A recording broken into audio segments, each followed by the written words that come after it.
estamos aquí reunidos para hablar de algo aparentemente muy alejado de esta problemática.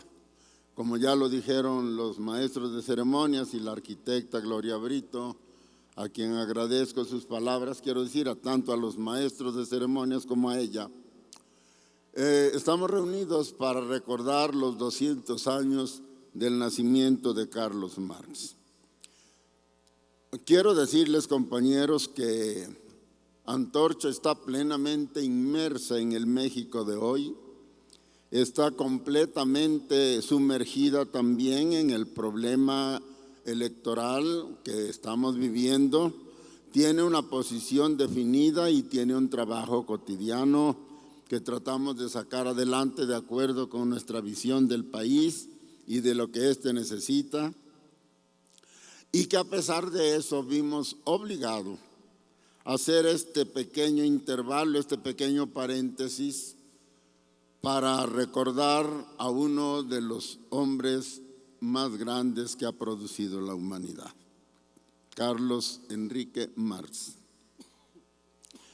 Y eso es así porque la vida de México y del mundo en estos días, como desde, diría yo, la aparición de la gran obra de Marx, el primer tomo del Capital en 1867, tiene mucho que ver con esa realidad, con la realidad de México y del mundo, con la historia de México y del mundo.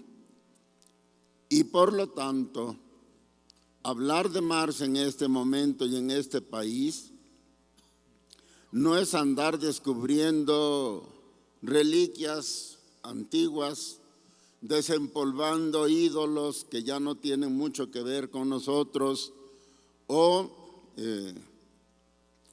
rumiando ideas que han perdido todo interés, toda verdadera efectividad para orientar el destino de los pueblos. Estamos hablando de un hombre que ha estado, que está y que estará vivo en las realidades del mundo entero por muchos años más. Por eso es que, a pesar del mucho trabajo que tenemos en estos días, algunos estatales más que otros, pero todos en general, era obligado para nosotros hacer este esfuerzo para reunirnos el día de hoy y conmemorar 200 años del nacimiento de Carlos Marx. Otra reflexión previa, breve también, trataré de hacerla, es pedirles a todos ustedes, compañeros, su comprensión, sobre todo su benevolencia, su bondad, para con este viejo conferenciante que tienen enfrente, porque me hago cargo de que vamos a hablar de cosas un poco difíciles, un poco complejas, un poco complicadas, para las que algunos de nosotros, quizás una buena mayoría, no estamos del todo preparados, no por culpa nuestra, sino porque en este país y en estos tiempos el pueblo no recibe una educación, no está tratado por quienes deberían orientarlo con el propósito de hacerlo pensar mejor, de hacerlo mirar las cosas con más profundidad, con más rigor, sino recibe todos los días una catarata de trivialidades, de ideas vulgares, superficiales, de supuestas actividades divertidas que tienen el propósito clarísimo de alejar a la gente del pensar profundo, del pensar difícil, de los problemas más complicados de la vida para convertirlo en un instrumento fácil de manejar para quienes se aprovechan de la situación que vive México y que vive el mundo entero.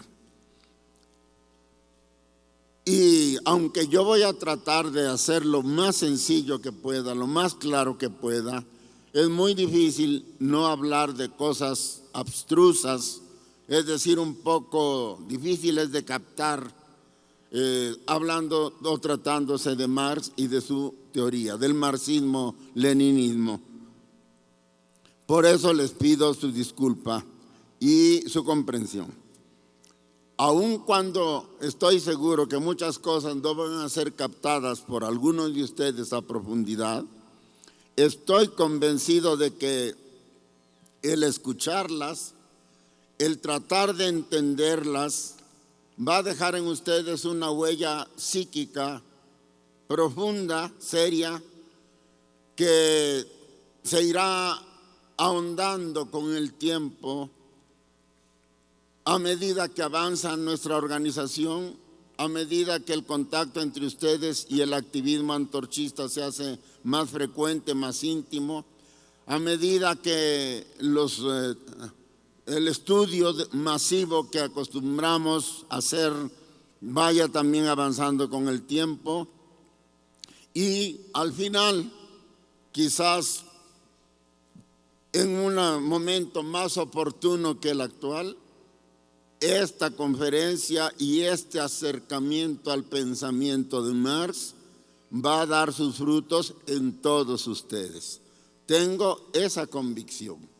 Escuchar verdades, aunque no se las comprenda en toda su profundidad o con todo detalle, siempre hará revolucionar positivamente el cerebro y la sensibilidad de la gente. Estoy convencido de eso.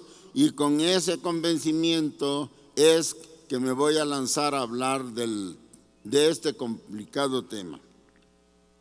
Finalmente quiero pedirles perdón, disculpa anticipada, por las cosas que voy a tener que dejar fuera, por la apretada síntesis que voy a tener que hacer de otras, que las hace más complejas todavía, más difíciles, por los olvidos que pueda yo tener, porque ciertamente hablar de Marx y de su obra requeriría cuando menos un año entero si quisiéramos acercarnos con más detalle a esta problemática. Y eso no lo podemos hacer, no está en nuestras manos hacerlo por hoy, y vamos a tratar de resumir las cosas en un espacio de tiempo relativamente breve. Así que, compañeros, con el perdón de ustedes, con la comprensión de ustedes, con la venia de ustedes y reconociendo de antemano mis deficiencias y lo difícil del tema, voy a entrar pues ahora sí que repitiendo al tema que nos tiene hoy aquí reunidos.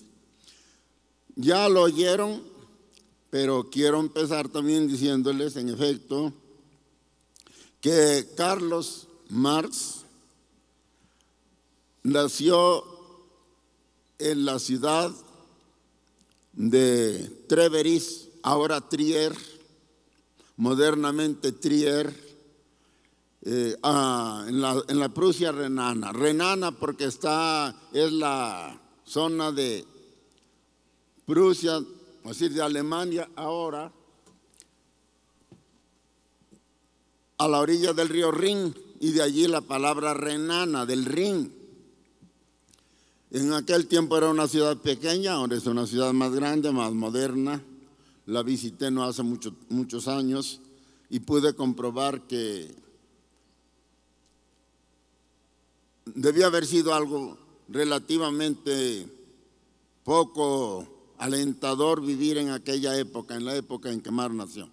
Nació pues en la ciudad de Treveris, ahora Trier, a orillas del Rin, digamos, a orillas, mejor dicho, del Mosela, que es un río afluente del Rin, en el valle del Mosela, el 5 de mayo de 1818. Hoy estamos a 2 de mayo. nos estamos adelantando 3 días por razón de que este espacio no estaba disponible, no nos lo pudieron prestar para la fecha exacta. Pero Marx nació el 5 de mayo de 1818. Su vida no es una vida difícil de narrar. No es la biografía de Marx lo difícil, sino su creación científica, su pensamiento científico. Eso es lo difícil. Marx no participó ni en grandes aventuras revolucionarias, ni en grandes movimientos de masas, ni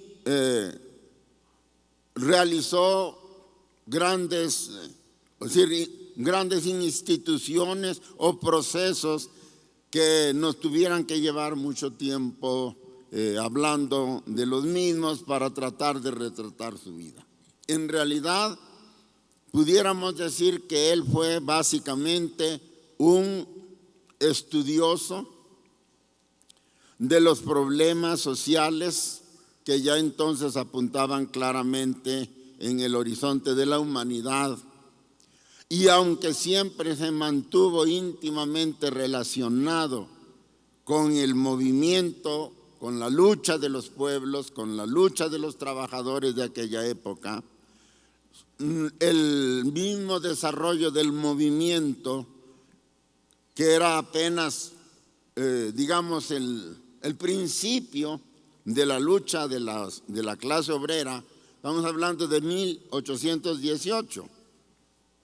Pero incluso Marx joven todavía no pudo tener a la vista grandes masas obreras en su patria, en Alemania, en la zona donde él nació, en la Prusia renana, porque se trataba de un proceso que estaba naciendo entonces.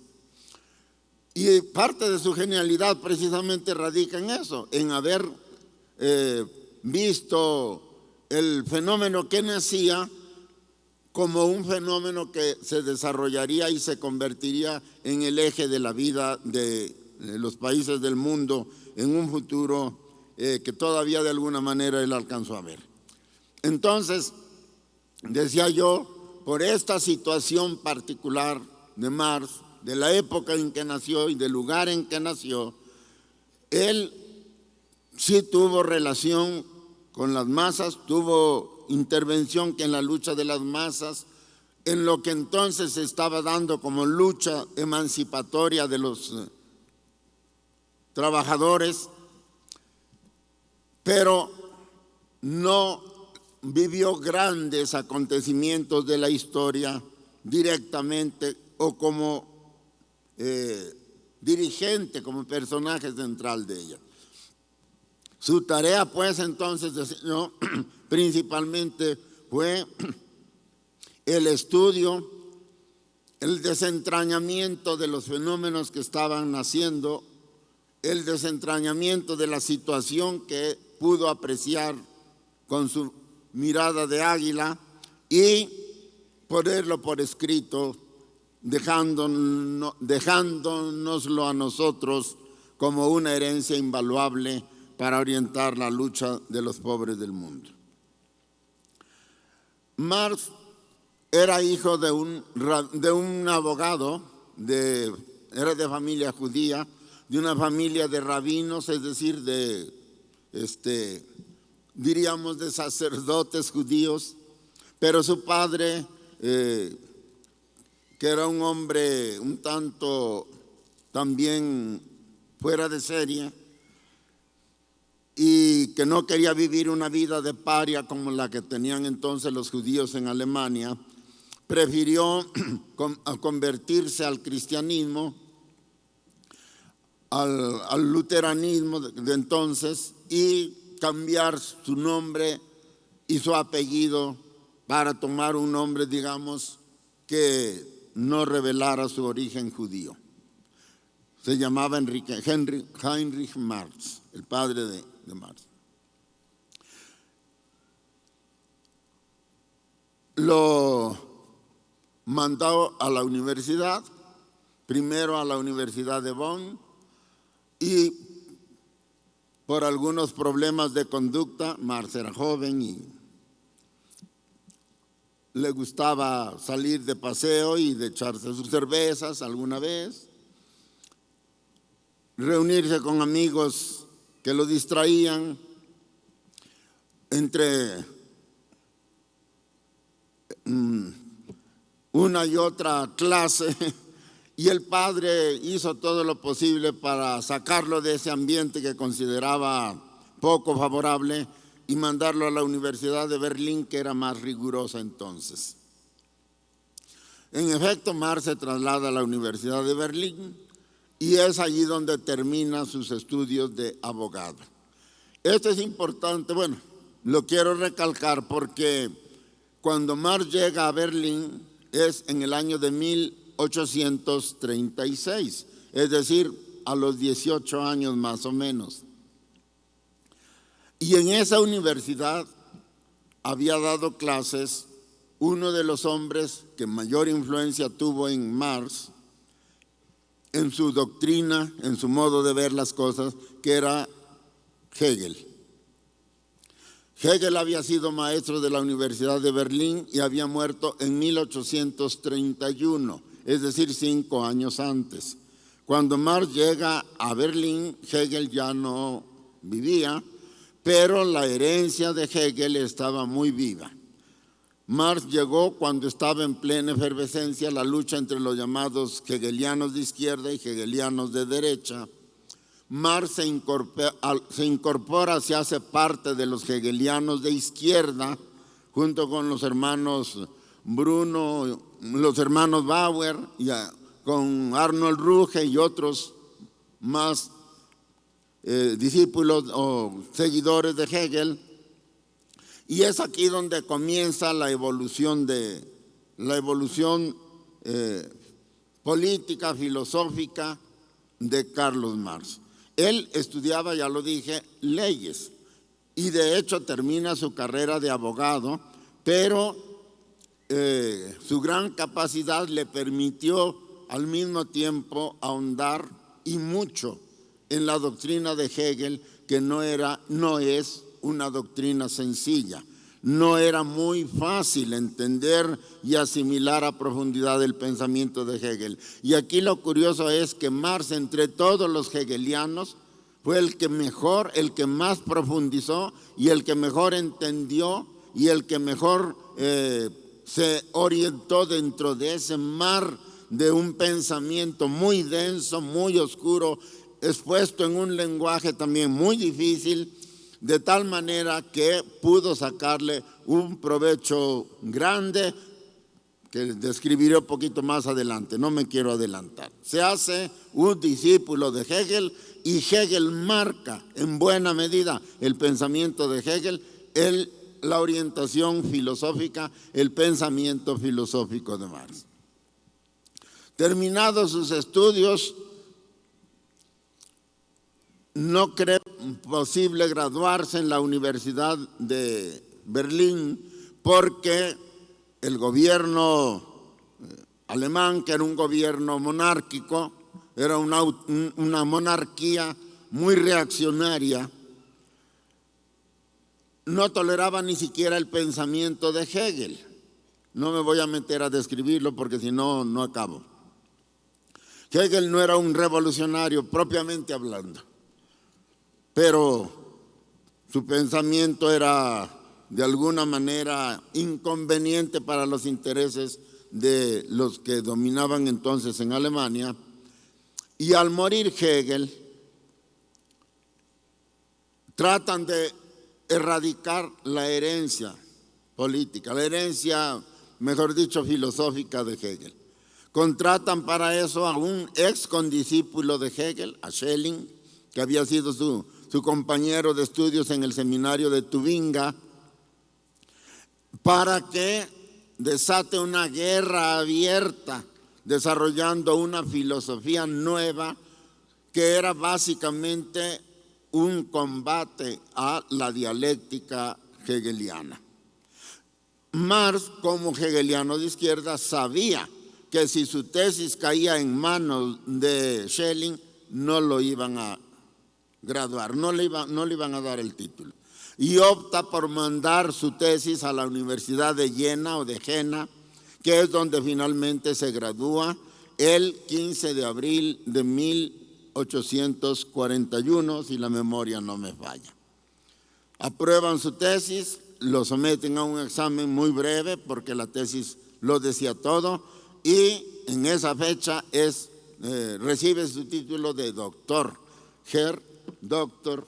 Karl Marx, de la Universidad de Jena.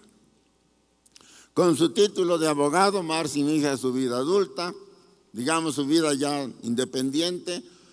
Primero se hace director, hay muchas peripecias en medio, pero no me voy a detener en ellas. Se hace director de la Gaceta Renana, un periódico del Rin que se publicaba en la ciudad de Colonia. Colonia era y es hasta el día de hoy la capital de la Renania alemana, porque era una ciudad con un gran desarrollo industrial, con un gran desarrollo económico. Claro, para aquella época era una ciudad rica, había cultura, había actividad intelectual, y eso permitía la existencia de un periódico más o menos grande, digamos, con cierta calidad, y además de publicación diaria que encontraba suficientes lectores. Entonces Marx se hace redactor de la Gaceta del Rin y más adelante director, y bajo su dirección empieza a defender a los campesinos del Valle del Mosela. Los campesinos del Valle del Mosela eran básicamente sembradores de vides, producían uva, y con esa uva evidentemente apoyaban la industria vitivinícola de la zona, la producción de vinos, pues. Marx se da cuenta de la gran pobreza de los cultivadores de vid. Ocurre en aquel tiempo un acto de injusticia que consiste en prohibirles a los campesinos que juntaran las ramas secas de los bosques que eran propiedad privada, eran de los señores, de los ricos de la zona. Se caían las ramas secas y era un derecho ancestral, tradicional, que la gente podía juntar ramas secas para hacer fuego en su casa, porque estamos hablando de una zona que tiene un invierno muy rudo. Pero los señores dueños de los bosques de pronto dijeron que no querían que los campesinos entraran a sus bosques, y empezaron a hablar de que se robaban la leña, de que les robaban madera, y entonces decretan que es un delito de robo agravado juntar ramas secas por parte de los campesinos, y debería castigarse como un grave acto de robo, con cárcel de varios años. Entonces, Marx se burla del argumento con el que se defendió esta medida. Alguno de los diputados dijo: el robo de leña es cada vez más intensivo, cada vez nuestros bosques son depredados, son talados por los ladrones de leña, y eso es porque no se ha calificado la recolección de ramas secas como robo. Y como no se está calificado como robo, entonces por eso es que se comete el delito. Califiquémoslo como robo, castiguemos duramente a los ladrones para acabar con el robo de leña, quitarle a la gente la posibilidad de calentar sus casas en un invierno crudelísimo, un invierno muy rudo. Marx se burla de ellos diciendo: o sea que este argumento es como si dijéramos que como las bofetadas no se califican como asesinato, por eso es que todo el mundo se abofetea cada rato, porque no está penada la bofetada como asesinato. Entonces digamos que una bofetada es un asesinato y castiguemos al que bofetea a otro como asesino y metámoslo a la cárcel como asesino. se burla de ellos y es un ejemplo de lo que hacía el periódico de Marx, por lo que empieza a ser mal visto por las clases ricas. Al final de cuentas, la gota que derrama el vaso es una crítica que le hace al zar ruso, que tenía muy buenas relaciones con Alemania. El zar protesta ante el gobierno alemán y el gobierno alemán ordena que se cierre el periódico. Se clausura el periódico y desde luego Marx queda sin trabajo. Marx dirige la Gaceta del Rin prácticamente durante 1842, vamos a decirlo, una parte de 1842, y su expulsión viene a darse por febrero de 1843. Para esa época su amigo Arnold Ruge ya estaba en Francia, él mantenía correspondencia con él, lo invita a que se vaya a Francia para fundar allí una revista que se llamó, el título final que escogieron fue Los famosos Anales Franco-Alemanes. Y Marx le dice, sí, yo no tengo ya nada que hacer aquí, ya me cerraron el periódico, no era de él pues, pero él era el director y era su trabajo. Nada más que yo no me puedo ir de Alemania sin llevarme a mi esposa, a mi novia. Él era novio de una muchacha también de allí de Treveris, pero a diferencia de él, pertenecía a las clases altas. Su padre era el barón Westphalen y la muchacha se llamaba Jenny de Westphalen, Jenny de Westfalia, traducido o españolizada la palabra. Se dice que era una mujer bellísima, la mujer más bella de Treveris, que muchos años después, alguna vez que fue Marx de visita, él se lo cuenta a su mujer por carta, le dice, me sentí muy orgulloso porque todo el mundo me preguntaba qué era de la princesa de Treveris, de la muñeca más linda que había tenido Treveris, y esa era la esposa de Marx. Fue su novio durante muchos años, la familia de Marx no lo veía con buenos ojos, pero el padre de ella, curiosamente, era un hombre de pensamiento más liberal que el padre de Marx, y no solamente acepta la relación de su hija con Marx, sino era muy buen amigo de Marx. Él era muy buen. Es decir, Marx tenía mejor relación con su suegro que con su padre.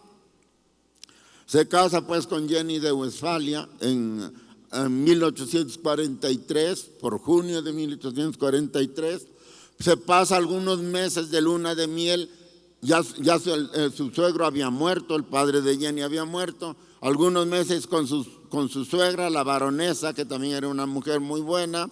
Y después de concluida la luna de miel, se va para Francia.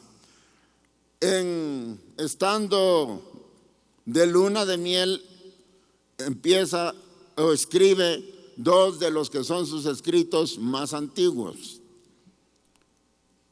Es decir, tengo la intención de que quede claro qué fue lo que realmente publicó Marx. Marx fue un hombre que en vida publicó muy poco, realmente publicó poco. Entonces, parte de lo que publicó lo escribió en esta época muy temprana. Básicamente dos ensayos que son muy famosos. Uno sobre la cuestión judía, acordarse que él era judío. Y otro sobre la crítica a la filosofía del derecho de Hegel, precisamente de su maestro. Con estos escritos se va a Francia, llega a Francia en 1844, a principios del 44, y empieza a trabajar con Arnold Ruge. Publican un número de los anales franco-alemanes, pero rápidamente empiezan a discrepar, porque Marx es cada vez más radical, cada vez más de izquierda, diríamos ahora. Cada vez se orienta más hacia las clases populares y hacia la lucha de las clases populares, tanto en su conducta diaria como en su pensamiento y en sus escritos, mientras que Ruge, que además se sentía obligado a cuidar el prestigio de la revista, era muy timorato. Se escandalizaba del tono irreverente y agresivo de los artículos de Marx, y la verdad es que solamente aparece el primer número. En ese primer número es donde se publica la cuestión judía y la crítica a la filosofía del derecho de Hegel.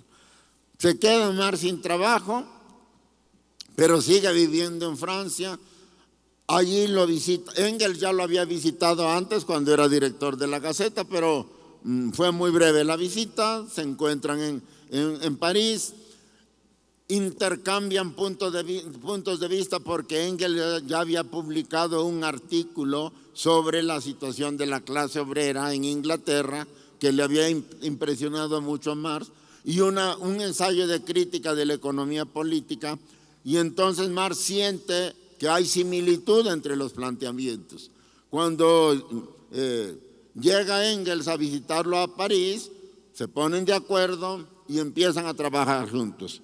Y allí escriben la siguiente obra de él, poco estudiada, poco leída, entre otras cosas por la dificultad que representa, que es la Sagrada Familia.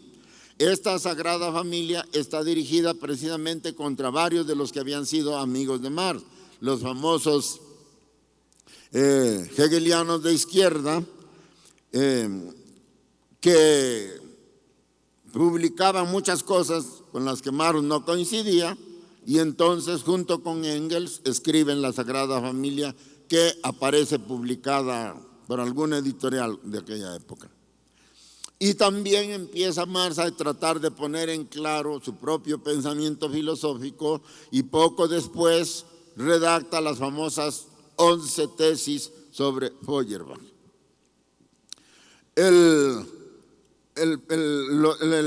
Marx, ya sin los anales franco-alemanes, empieza a escribir en un periódico más revolucionario de los exiliados alemanes en París, el Vorwärts, y allí empieza a publicar críticas al gobierno alemán.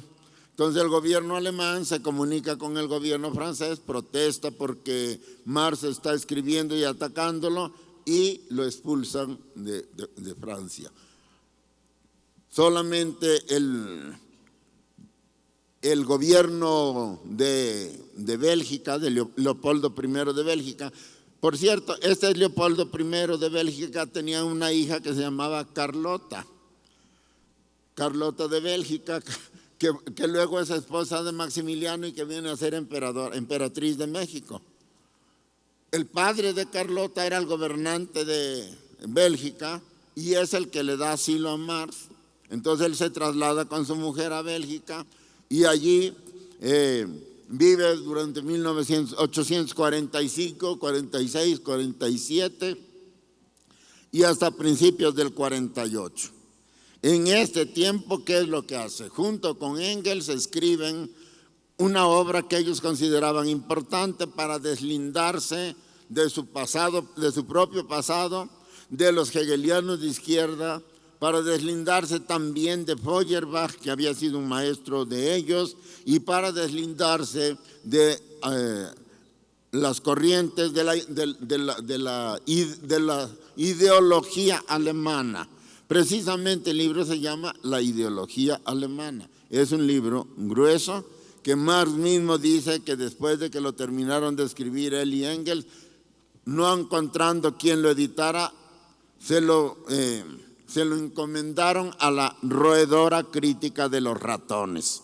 Y en efecto, esta obra de Marx, que es una obra muy voluminosa, que se supone que les llevó mucho tiempo redactarla, no vio la luz sino muchos años después, cuando ya Marx y Engels habían muerto. La ideología alemana. También, estando en Bélgica, redacta La miseria de la filosofía. Esta es otra obra importante, que la redacta como respuesta a un teórico socialista francés, Proudhon, que había escrito un libro que lo tituló Filosofía de la miseria. Y Marx, medio irónicamente, medio burlonamente, escribe Miseria de la filosofía para contradecir a Proudhon. Esto es en 1847. La ideología alemana la escriben en el invierno del 45 al 46, publica la miseria de la filosofía en 47, dicta algunas conferencias muy conocidas también porque se editaron en forma de folleto, Trabajo asalariado y capital en 1847, Y para estas fechas él ya ha entrado en relación con grupos de revolucionarios alemanes exiliados, tanto en Bélgica como en Francia, como en Inglaterra y en otros países, y que formaban la Liga de los Justos. Esta Liga de los Justos, bajo la influencia de Engels, se convierte luego en la Liga Comunista, y Marx y Engels se vuelven miembros de la Liga Comunista, cuya dirección principal estaba en Inglaterra, y ellos se constituyen en una sucursal de la Liga Comunista en Bélgica, en Holanda, perdón.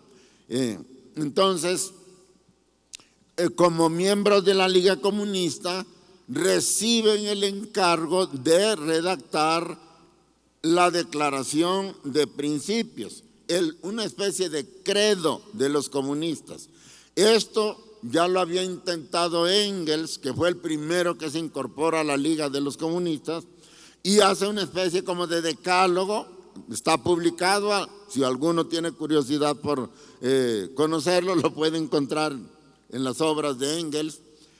Pero evidentemente Marx no quedó satisfecho con eso,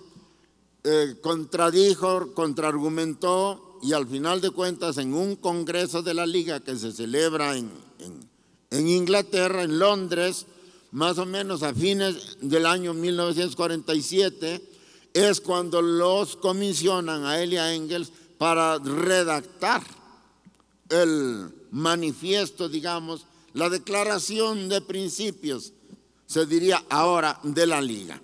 Y es así como Marx y Engels redactan el manifiesto del Partido Comunista. Una de las obras que ha tenido mayor influencia a lo largo de toda la historia del mundo a partir de la fecha en que aparece. Se dice que Marx se retrasó muchísimo porque se metía en muchas otras broncas, atendía a los obreros alemanes exiliados también en Bélgica, y tenía problemas familiares, no tenía ingresos. Su mujer, Jenny, había tenido, bueno, en Holanda de hecho completa toda su familia porque él tiene 3 hijas y un hijo. Y todos ellos nacieron en el exilio, en Bélgica, perdón.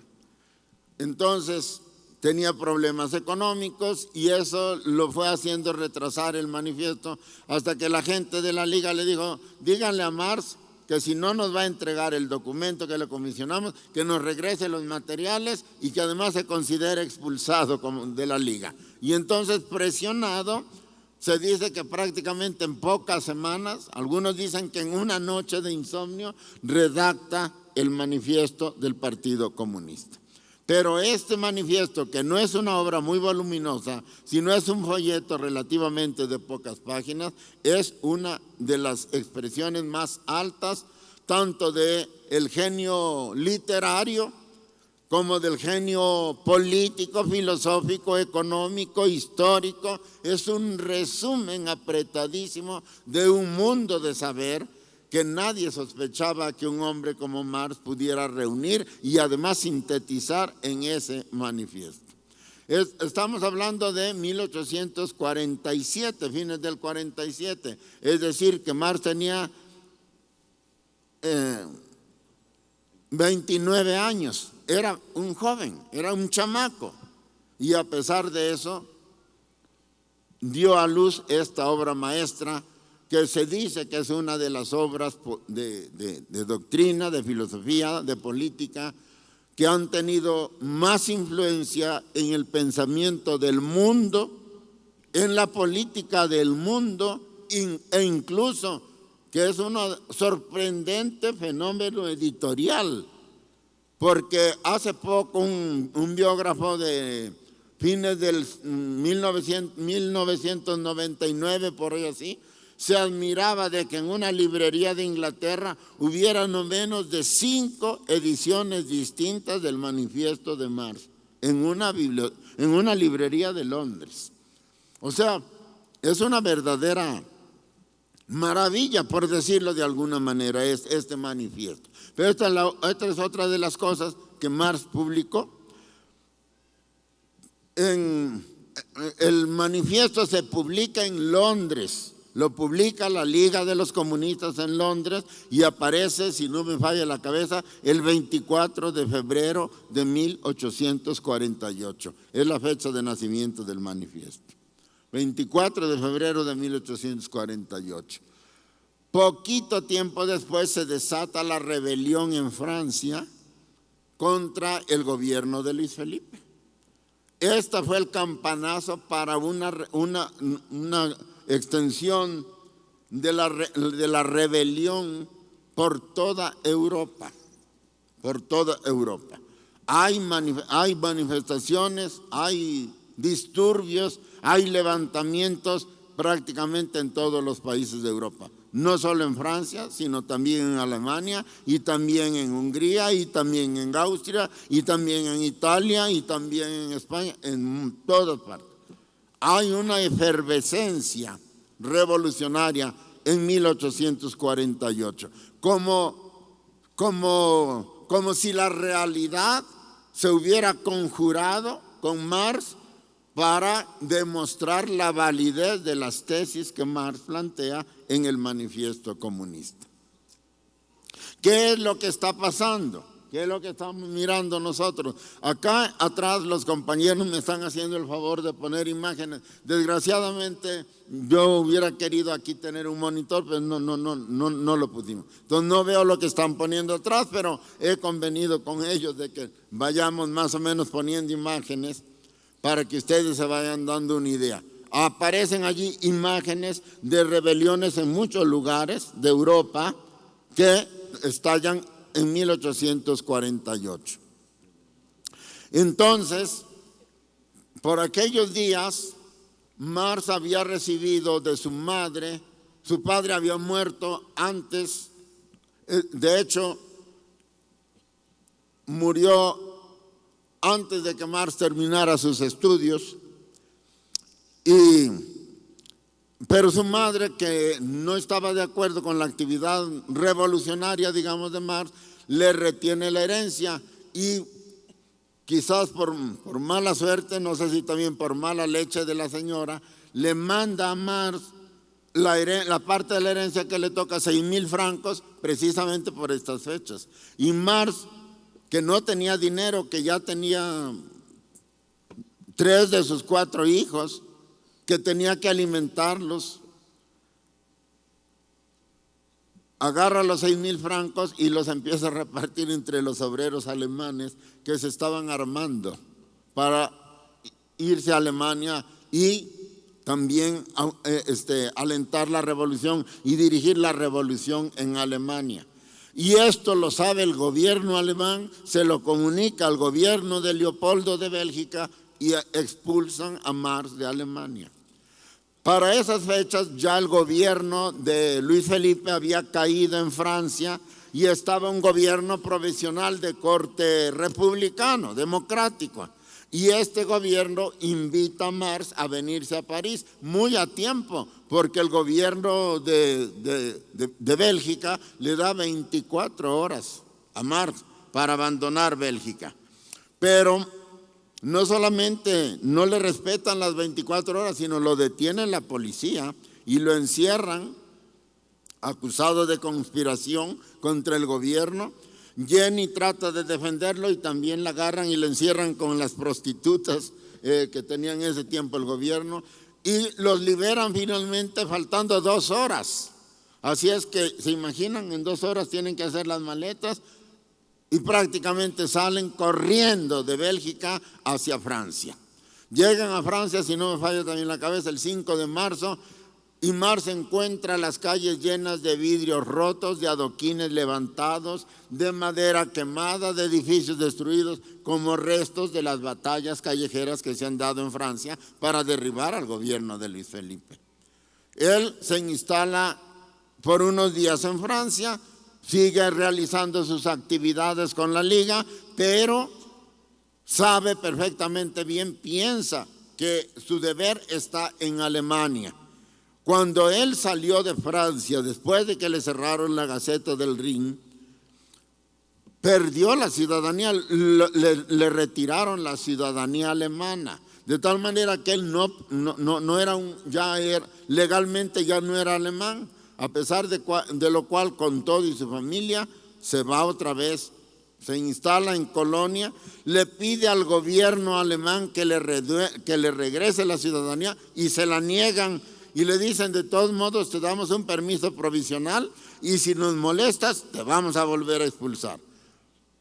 Con todo y su esposa, Jenny se va con su madre y él a Treveris, porque allí vivía la baronesa Westphalen, y él se queda en Colonia y de inmediato funda la Nueva Gaceta del Rin, que es otro de los grandes documentos en donde está la obra publicada de Marx. Junto con Engels empiezan a realizar la actividad. Pues obviamente es una actividad abiertamente revolucionaria. Pero no curiosamente, sino aquí se empieza a registrar el talento pues político, el tacto político. Marx sabe perfectamente bien que lo que está en puerta no es una revolución proletaria, no es una revolución comunista, sino es la rebelión de las burguesías, de la burguesía europea en contra de las monarquías feudales, en contra de las limitaciones. Por eso se extiende por toda Europa. Por eso en muchos países se da esta rebelión. Es una rebelión del capital, es una rebelión de los burgueses que se sentían oprimidos por los gobiernos monárquicos feudales que les impedían el libre comercio, que les impedían la libertad de circulación interior con las alcabalas, con los impuestos interiores, que tenían muchos de ellos como apoyo a los terratenientes, en particular en Alemania esto era cierto, y eso impedía que el comercio se diera abiertamente, porque los terratenientes no querían que, por ejemplo, en Alemania se importaran granos baratos que compitieran con los de ellos que eran caros. Entonces la burguesía de Europa entera se siente oprimida. Y lo que vemos en 1848 es la rebelión de las burguesías, de la francesa, de la alemana, etcétera, etcétera, para tratar de apoderarse del gobierno de los países.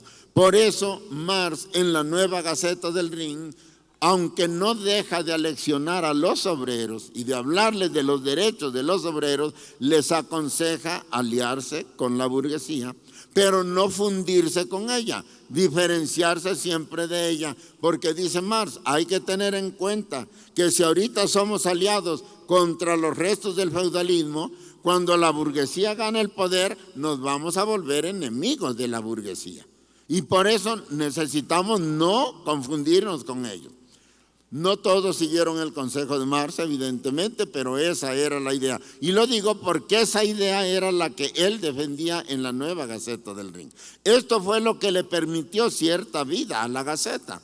Es decir, de alguna manera la burguesía veía en la Gaceta de Marx un apoyo a sus aspiraciones.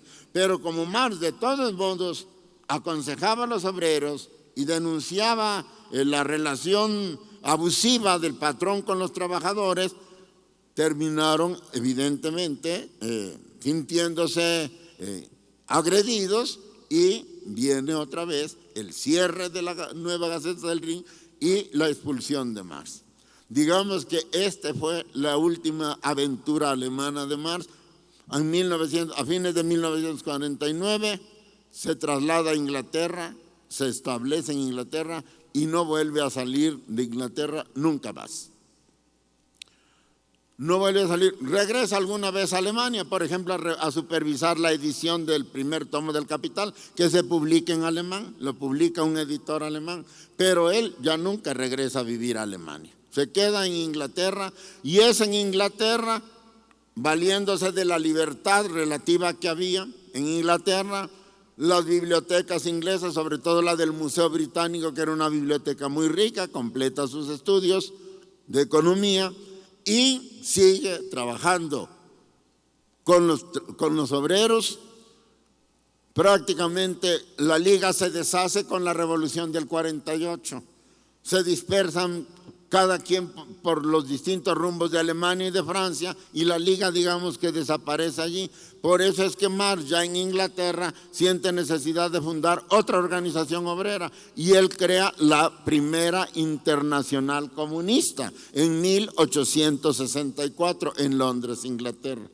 Y esta Internacional Comunista es la herramienta, digamos, de masas, el movimiento de masas con el que Marx se liga con los obreros, difunde sus opiniones e intenta orientarlos en su lucha ahora ya abiertamente contra el capital, contra la burguesía.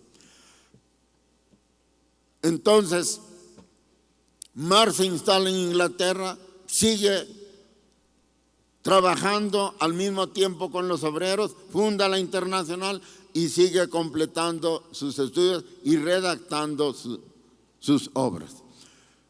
El primer producto relativamente acabado de él fue la contribución a la crítica de la economía política, así se llama el título, Contribución a la crítica de la economía política. La publica en 1859 y él dice que es el primer capítulo de su obra mayor, que se va a titular también Contribución a la crítica de la economía política. Todavía no había decidido llamarle El Capital. Ahora sabemos que era un adelanto del Capital. Pero Marx sigue trabajando aceleradamente para publicar su obra completa. Él pensaba hablar de una manera global, total, de lo que es el fenómeno del capital, y llegar incluso hasta historiar el desarrollo de la categoría, o sea, de la médula que explica la existencia de la economía basada en la inversión privada, en la propiedad privada y en el trabajo asalariado, que es la ganancia de los dueños del capital. Lo que Marx le llamó plusvalor o plusvalía. La historia de la plusvalía, qué es hacer la historia del desarrollo del capital. Hasta allá pensaba llegar, pero la vida no le alcanzó para tanto. Marx llevaba una vida difícil, su familia también, su hijo Edgar, el único que tuvo, se murió muy niño. Eso le afectó muchísimo a Marx, se murió en Inglaterra. Se desarrollaron sus tres hijas, Jenny, la mayor, Laura, la segunda, y Eleanor, la más chica. Jenny se casa con Paul Lafargue, un socialista francés. Laura también se casa con un francés, y Eleanor se queda sola, es la que se queda al final con Marx. Pero bueno, lo que estoy diciendo es que la vida de Marx era muy difícil, porque él propiamente, por una parte, no encontró trabajo. Él intentó ser maestro en alguna universidad de Alemania y no lo aceptaron. Pero ya después su trabajo, sus investigaciones, sus relaciones con las masas tampoco le dejaban tiempo para trabajar. Y tenía una familia que mantener, y es aquí donde aparece, donde hay que recalcar el papel de Engels. Ya vimos que Engels es su amigo desde 1844, pero Engels, a diferencia de Marx, es hijo de un hombre relativamente rico, de Barmen, ahora Wuppertal, también en la zona renana de Alemania, pero en el norte. Y su padre, que es un industrial textil, tiene una empresa en Inglaterra. Engels se convierte en el administrador de esa empresa de su padre, de Barmen y compañía en Manchester, y desde allí puede, con muchas limitaciones, ir ayudando al mantenimiento de Marx, mientras Marx realiza sus investigaciones y dirige el trabajo de los obreros, sobre todo a través de la Internacional. Pero esto hace que la vida de Marx sea una vida muy precaria. Tiene enfermedades frecuentes, algunas de ellas erupciones en la piel, forúnculos, dicen ellos, que eran muy dolorosos, que incluso a veces lo incapacitaban para sentarse, porque le salían en las asentaderas. Incluso, ay, perdonando la indiscreción, incluso hasta en el pene le salían esas erupciones. Y eso se refleja pues en su incapacidad para trabajar, o incluso bajaba la calidad de la redacción, y Engel le decía, pues aquí se nota la influencia de los forúnculos, necesitas curarte. Pero él pues no podía, siguió tercamente desarrollando su obra, y al final de cuentas esta vida de privaciones, esta vida de enfermedades que no se pudo atender, más las angustias de sus hijos, de su esposa que también estaba muy enferma. Jenny murió 2 años antes que él, pero Mark de hecho ya no vivió después de Jenny. Muy enfermo, viajó por el norte de África, visitó a su hija viva que era Laura, y regresó a París a morirse, como ya se dijo, en marzo de 1883, en Inglaterra, en Londres, Inglaterra. Está enterrado en el cementerio de Highgate, quiere decir más o menos Puerta Alta, en Londres, las afueras de Londres. Nosotros visitamos hace no mucho tiempo su tumba. Está bien cuidada, la cuidan los obreros ingleses, y ella está enterrada, su esposa, sus hijos, y también está enterrada su criada Helen, no quiero que se pida, Demut, sí, ahí está enterrada ella también.